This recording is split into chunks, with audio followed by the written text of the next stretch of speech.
Halo, selamat sore. Apa kabar pemirsa TVR Parlemen dimanapun Anda berada? Tentunya berjumpa kembali dalam program TVR 17 bersama saya Rina Reski.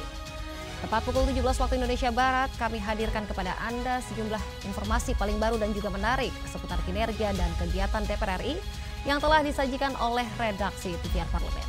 Pemirsa, inilah TVR 17. Selengkapnya.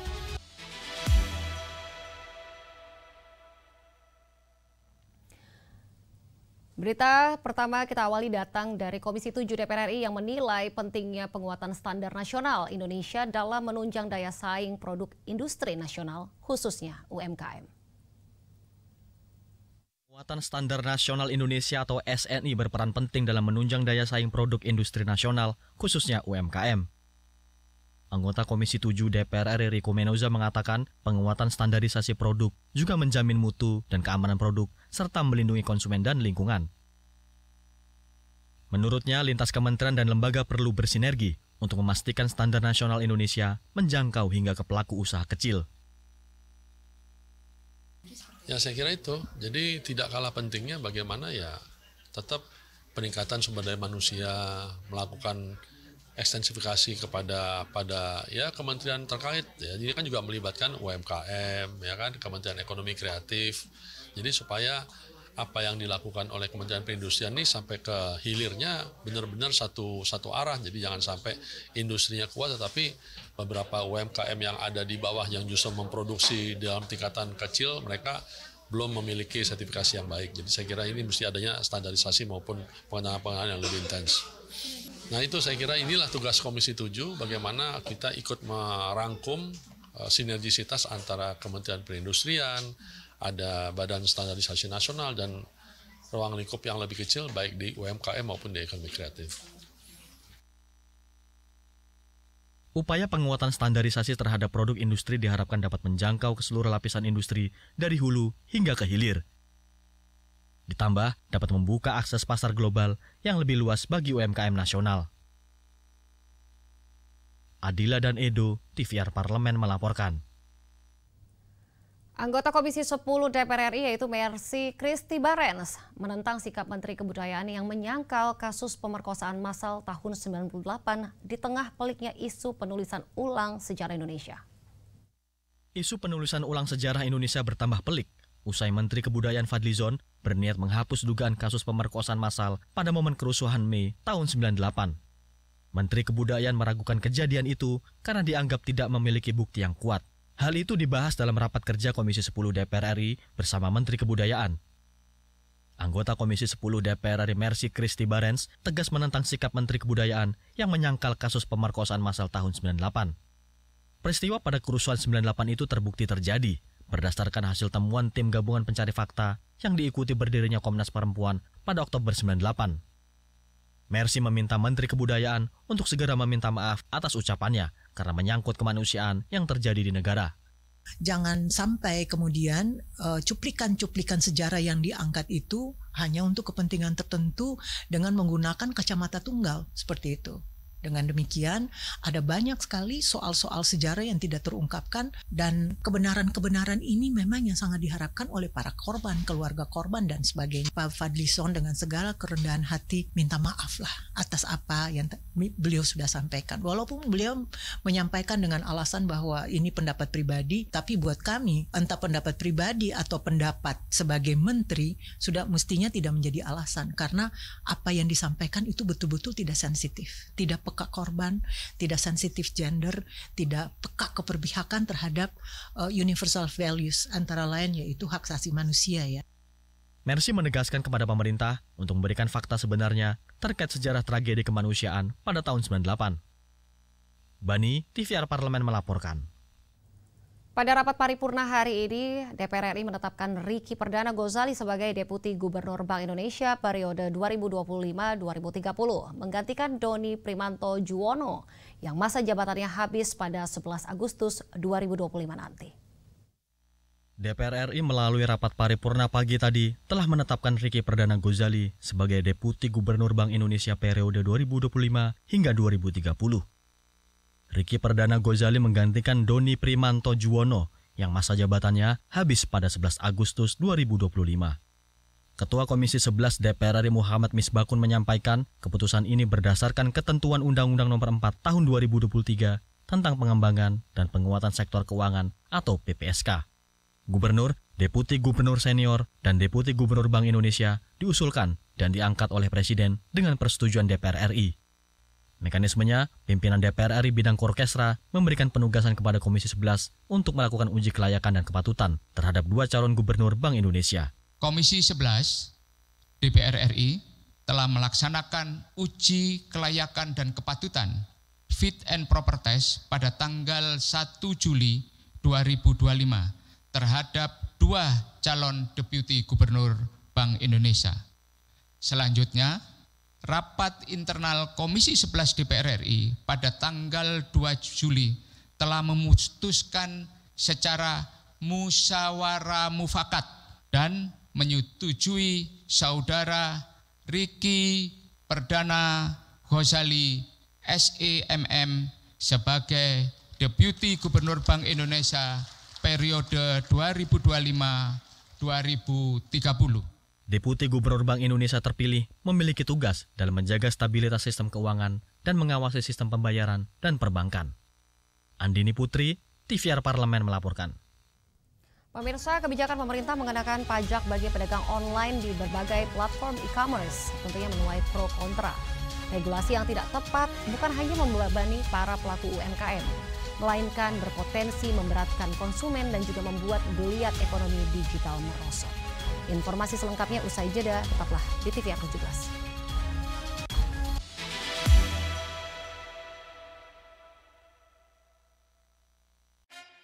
Yuk kita kenalan dengan anggota DPR RI periode tahun ini. Dari depan kursi, di balik kursi. Gini, di balik kursi. Aku ingin menjadi sesuatu yang mungkin bisa kau rindu. Acap kahiji, rukun sakabehna. Itulah pokok nama. Semakin penasaran kan bagaimana kiprah karir politiknya? Hanya di TVR Parlemen. Sudut Dengar Parlemen. Nah, latihan untuk mencari informasi ini juga penting gitu. Nggak bisa diabaikan begitu aja.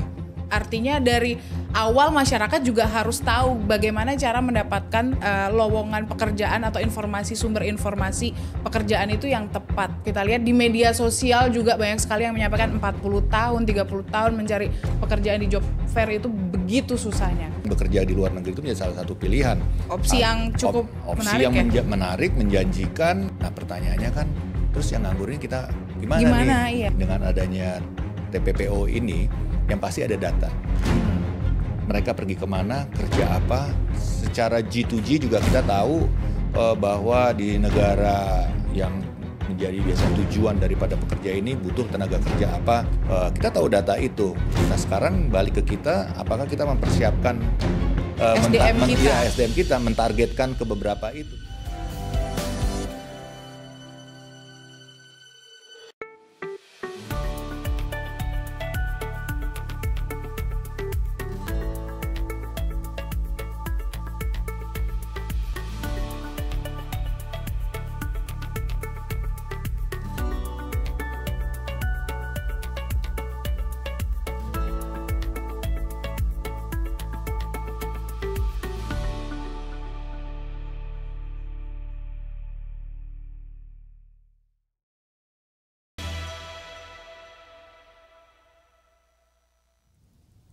Kita kembali di TVR 17. Pemirsa, di tengah pesatnya pertumbuhan ekonomi digital, tentunya sektor e-commerce menjadi tulang punggung baru bagi para pelaku UMKM yang menjadi andalan di tengah situasi global yang terus menghantui.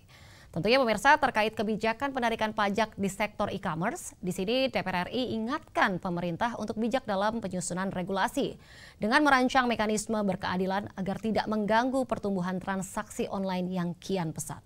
Simak liputan mendalam yang telah dikemas oleh tim redaksi Parlemen dalam segmen Lensa Parlemen berikut ini.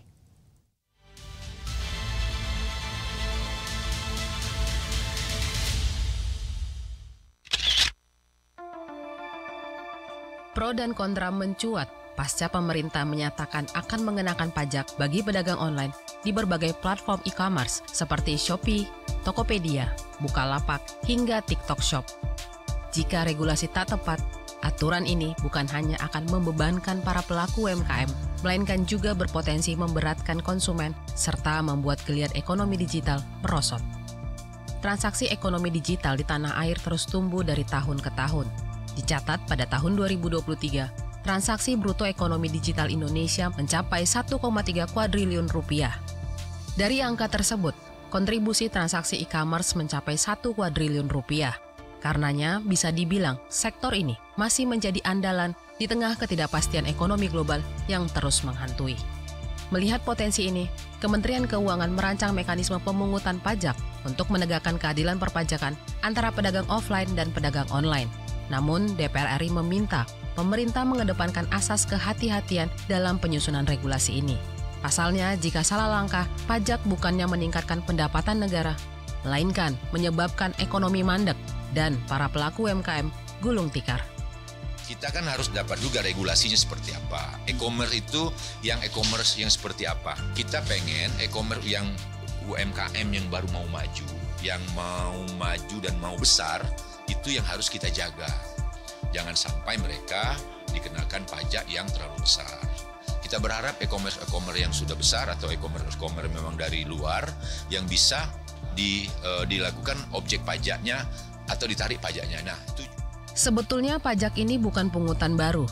Aturan ini hanya mengubah mekanisme yang sebelumnya dibayarkan secara mandiri oleh pedagang, nantinya akan diintegrasikan dalam transaksi di platform e-commerce. Sebelum menerapkan aturan ini, pemerintah perlu merancang mekanisme pengawasan yang berkeadilan agar tidak mengganggu pertumbuhan transaksi online yang kian pesat. Pemerintah juga perlu memastikan pungutan ini benar-benar dikenakan pada pedagang dan bukan malah dibebankan kepada konsumen. Selain itu, sosialisasi menyeluruh harus dilakukan agar kebijakan ini bisa benar-benar diterima masyarakat. 0,5% saya rasa tidak terlalu besar dan ini menurut saya cukup kompetitif dibandingkan negara-negara lain. Untuk itu pemerintah hanya perlu memberikan satu jeda, yang kedua memberikan insentif baik berupa kemudahan untuk pinjam baik KUR maupun pinjaman yang sifatnya fleksibel untuk kawan-kawan yang ada yang dan berusaha di platform digital.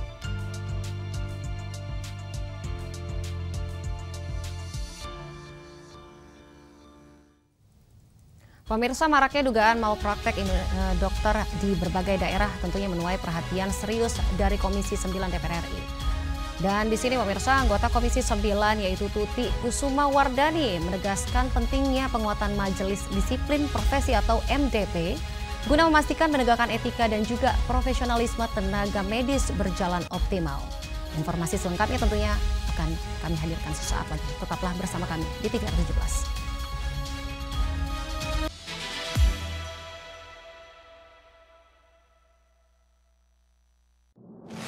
Bapak Ibu ini kan orang-orang pintar setaunya saya di Kemendikbud. Ya, hakim yang memutuskan vonis bebas mereka sakit semua. Kalau memang ada yang terlibat, langsung pecat Pak, langsung beri sanksi. Dan usulkan.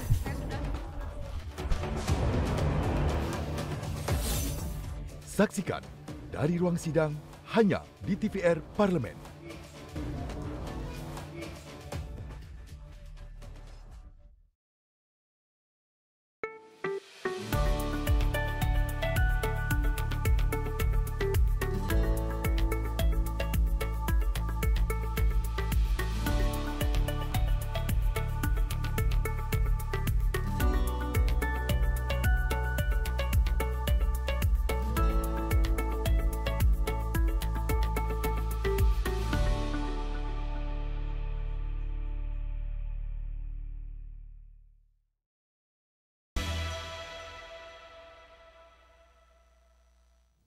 Kita kembali di TVR 17. Pemirsa, menurut anggota Komisi 9 DPR RI yaitu Tuti Kusuma Wardani, sistem pengawasan internal profesi kedokteran harus diperkuat agar masyarakat mendapatkan pelayanan kesehatan yang aman, bermutu dan juga berkeadilan. Untuk selengkapnya berikut laporan rekan kami Nazia Sudirja dari Gedung DPR RI, Senayan, Jakarta. Baik pemirsa TVR Parlemen dimanapun Anda berada, seperti diketahui bahwa baru-baru ini ramai diperbincangan publik terkait dengan kasus malpraktik yang terjadi pada seorang anak di Rumah Sakit Umum Pusat Nasional Dr. Cipto Mangunkusumo. Lantas seperti apa tanggapan DPR RI terkait dengan kasus malpraktik yang ramai ini? Telah hadir bersama kami Ibu Tuti Kusumawardani dari fraksi Demokrat Daerah Pemilihan Bali ya Bu, anggota Komisi 9 DPR RI. Baik Bu, terkait dengan kasus yang baru saja terjadi dan ramai diperbincangkan publik terkait dengan malpraktik yang terjadi di rumah sakit yang cukup besar di Jakarta nih Bu, ini seperti apa penyelesaian kasus yang sudah dilakukan dan seperti apa tanggapan Ibu dari Komisi 9 DPR RI? Jadi pada hari ini kami melakukan rapat dengar pendapat bersama dengan Kementerian Kesehatan dan organi profesi kesehatan seperti ID, IBI dan PPNI. Kami mendengarkan dari semua pihak di sini. Mungkin ini salah satunya yang ingin saya sampaikan tentang Peraturan Menteri Kesehatan Nomor 3 Tahun 2025 yang masih hangat sedang dibahas dan dibuat suatu kesempurnaan yang betul-betul nanti akan berkeadilan untuk masyarakat secara luas. Di sini kami mendapatkan informasi bahwa dari pihak ID maupun pihak PNI dan IBI semua, jadi cukup jelas dan terang benderang. Sehingga penekanan kami dari Komisi 9 tadi bahwa MDP selaku Majelis Disiplin Profesi memang betul-betul harus bisa mensosialisasikan secara komprehensif agar memang betul-betul mana yang dipahami sebagai malpraktek dan sebagai disiplin profesi. Di situ memang betul-betul tugas dari dokter itu juga cukup berat kalau saya pahami tadi tentang presentasinya tadi. Jadi di sini memang betul-betul majelis disiplin profesi ini harus orang yang betul-betul profesional dan kredibel di dalam menyelesaikan masalah-masalah ini dan mensosialisasikan semua yang dianggap sebagai 4D. 4D itu yaitu di sini adalah prinsip daripada 4D dalam pembuktian atas dugaan yang disebut sebagai malpraktek. Ini harus betul-betul disosialisasikan. Dan saya menggarisbawahi MDP harus membentuk organisasinya itu sampai ke tingkat provinsi. Karena sekarang belum semua ada di provinsi itu, masih ada lagi 8 provinsi yang belum dibentuk tentang Majelis Disiplin Ilmu ini. Jadi di sini tentu saya mengingatkan kepada MDP agar MDP bisa betul-betul nanti bertindak secara profesional dan kredibel untuk menyelesaikan kasus ini, dan masyarakat saya harapkan untuk menyelesaikan dulu kepada rumah sakit yang bersangkutan atau kepada Majelis Disiplin Profesi. Karena kalau terus langsung saja nanti ke aparat penegak hukum, mungkin ini juga nanti kurang berkeadilan nanti untuk semua pihak. Saya tidak membela ID, tidak membela masyarakat. Masyarakat wajib mendapatkan sosialisasi tentang 4D dalam pembuktian dugaan malpraktek tersebut. Jadi ini pentingnya sekarang MDP lah yang lebih intens. Dia harus mensosialisasikan secara lebih luas lagi kepada masyarakat. Nah, terkait dengan kasus-kasus malpraktik yang tidak hanya terjadi di yang baru-baru ini di RSCM, sebetulnya kasus malpraktik kan juga sempat beberapa kali dilaporkan terkait dengan dokter kecantikan, juga sempat terdapat ada malpraktik juga, kemudian seperti fasilitas-fasilitas kesehatan yang ada di daerah juga sempat terdapat dugaan malpraktik nih Bu. Ini kan berarti mungkin ada kelonggaran dalam hukum yang ada di kedokteran ataupun fasilitas kesehatan kita sehingga terjadi malpraktik. Nah, kalau dari Komisi 9 sendiri ini apa Bu yang perlu diperketat, perlu dipertegas agar hal-hal seperti ini tidak terjadi lagi Bu? Pengawasan, tentu pengawasan oleh Majelis Disiplin Ilmu ini memang betul-betul dilakukan secara kredibel. Tidak bisa main-main lagi, tidak bisa berpihak lagi, tetapi harus berkeadilan untuk semuanya, baik untuk profesi maupun untuk masyarakat. Dan lebih lanjut dari kasus malpraktik yang baru ini Bu, seperti apa proses penyelidikan ataupun proses hukum yang telah berjalan untuk saat ini di baik korban ataupun dari profesi?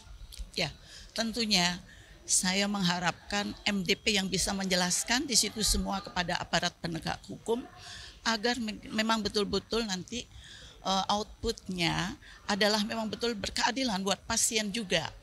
Tidak hanya buat satu pihak, tapi buat semua. Kalau memang dokter melakukan kesalahan, ada tindakannya. Kalau memang betul-betul sudah dilakukan secara komprehensif, secara kredibel, saya yakin kasus-kasus seperti ini akan bisa tereliminir. Terima kasih Ibu Tuti atas waktunya. Baik pemirsa, itu tadi wawancara saya dengan Ibu Tuti Kusumawardani, anggota Komisi 9 DPR RI dari fraksi Demokrat terkait dengan kasus malpraktek yang baru saja terjadi kepada seorang anak di RSCM. Dan tadi memang disampaikan oleh Ibu Tuti bahwa ini merupakan peran dari MDP yang sangat-sangat krusial adalah untuk mengawasi dan juga memberikan sanksi tegas terhadap dokter-dokter ataupun fasilitas kesehatan yang melakukan malpraktek. Tadi juga disampaikan bahwa MDP ini harus bertindak adil baik kepada korban ataupun kepada profesi ataupun kepada fasilitas kesehatan yang melakukan malpraktek tadi agar terdapat keputusan yang adil dan baik untuk semuanya. Dan pemirsa, demikian yang dapat kami sampaikan. Saya Nazia Sudirja kembali ke studio. Selanjutnya pemirsa, apa saja yang menjadi sorotan di media online nasional pada hari ini? Tentunya usai jeda, tetaplah di TVR 17.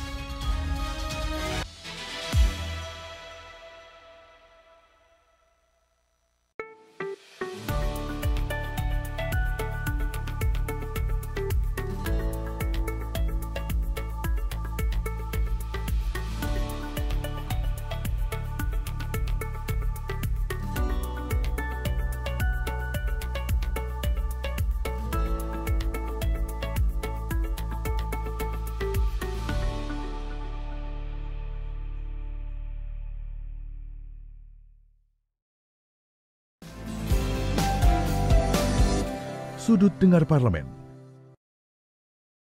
Nah, latihan untuk mencari informasi ini juga penting gitu. Nggak bisa diabaikan begitu aja. Artinya dari awal masyarakat juga harus tahu bagaimana cara mendapatkan lowongan pekerjaan atau informasi, sumber informasi pekerjaan itu yang tepat. Kita lihat di media sosial juga banyak sekali yang menyampaikan 40 tahun, 30 tahun mencari pekerjaan di job fair itu begitu susahnya. Bekerja di luar negeri itu menjadi salah satu pilihan. Opsi yang cukup opsi menarik, yang menarik, menjanjikan. Nah, pertanyaannya kan, terus yang nganggur ini kita gimana nih? Iya. Dengan adanya TPPO ini, yang pasti ada data. Mereka pergi kemana, kerja apa. Secara G2G juga kita tahu bahwa di negara yang menjadi biasa tujuan daripada pekerja ini butuh tenaga kerja apa. Kita tahu data itu. Nah, sekarang balik ke kita, apakah kita mempersiapkan SDM kita mentargetkan ke beberapa itu.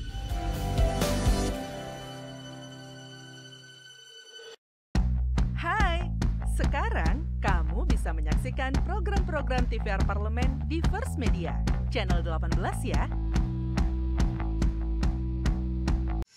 Kehadiran mereka tidak hanya mewakili suara perempuan, tetapi juga membawa perspektif yang beragam, serta pengalaman hidup yang unik ke dalam proses pembuatan kebijakan.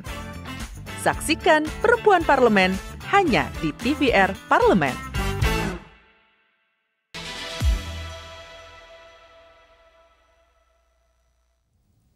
Kembali di TVR 17. Pemirsa, kali ini kita masuk ke segmen media online nasional. Mari kita simak isu apa saja yang menjadi sorotan media serta tanggapan dari sejumlah anggota dewan bersama rekan kami, Dadi Ramadan. Silakan Dadi.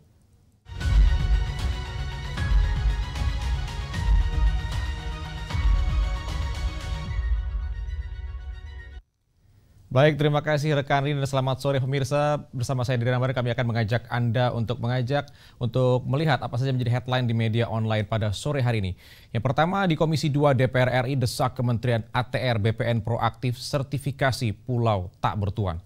Ketua Komisi 2 DPR RI Muhammad Rifki Nizami Karsayuda desak Kementerian Agraria dan Tata Ruang atau Badan Pertanahan Nasional untuk tidak lagi bersikap pasif dalam menangani persoalan sertifikasi pulau-pulau kecil di Indonesia. Kementerian ATR BPN harus segera proaktif melakukan pendataan dan sertifikasi atas lebih dari 17.200 pulau di mana 97% diantaranya belum memiliki legalitas lahan. Dan ketidakaktifan pemerintah dalam urusan sertifikasi pulau-pulau kecil dinilai sangat rawan dimanfaatkan oleh pihak-pihak tertentu, termasuk warga negara asing yang tidak bertanggung jawab. Sebagaimana diketahui, banyak pihak menghindari sertifikasi tanah secara formal dengan hanya membuat perjanjian perdata antar individu atau badan hukum dengan pihak asing yang seringkali dijadikan dalih untuk mengomersialkan pulau melalui situs-situs online tanpa pengawasan negara. Komisi 2 DPR RI berkomitmen terus mengawal proses percepatan sertifikasi tanah di pulau-pulau kecil dan memastikan seluruh wilayah kedaulatan Indonesia memiliki kepastian hukum pertanahan. Dan kita beralih ke berita selanjutnya, pemirsa, menjadi headline di media online, yaitu Telkom punya dirut baru. Komisi 6 DPR RI ingatkan pentingnya kedaulatan digital. Anda saksikan di layar Anda di mana Komisi 6 DPR RI tekankan posisi strategis PT Telkom Indonesia Tbk sebagai tulang punggung pembangunan digital nasional.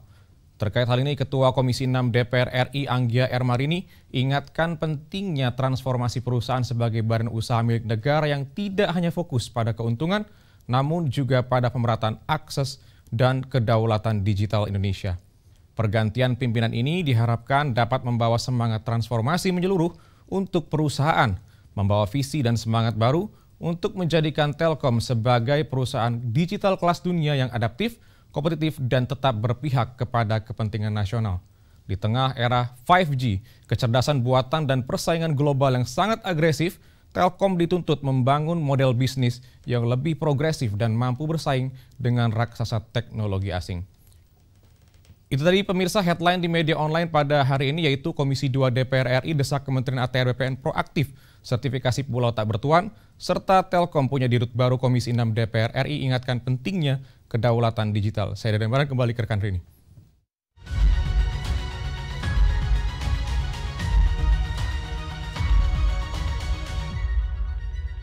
Baik, terima kasih rekan Dadi yang telah menyampaikan update dari segmen media online tadi.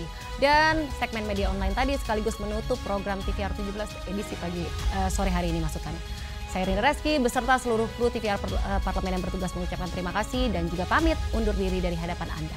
TVR Parlemen, referensi Indonesia.